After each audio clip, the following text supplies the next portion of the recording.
শুনুন বলটুন নাকি বেকার ভাতা তুলছে, তোর ঢুকি নাই? তুলে নাই মা। কি পড়ে গেলেন? শুনো তো, তোমার বেকার ভাতা তুলছে ঢুকি নাই কি? সবার ঢুকছে আর তোমার ঢুকি নাই? হ্যাঁ, এটা কেমন কথা তোমার? কোন ঝাড়ু কোন করে? জানি না বেকার ভাতা কবে আমার ঢুকবে, বন্ধুদের মদের পার্টি আমায় দিতে হবে।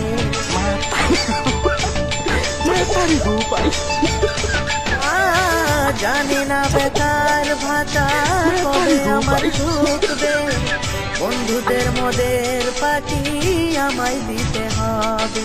দিদি তুমি টাকা ভরো, তাড়াতাড়ি দেওয়া শুরু করো। দিদি তুমি টাকা ভরো, তাড়াতাড়ি দেওয়া শুরু করো। মেসেজ ঢুকে গেছে তবু ঢুকে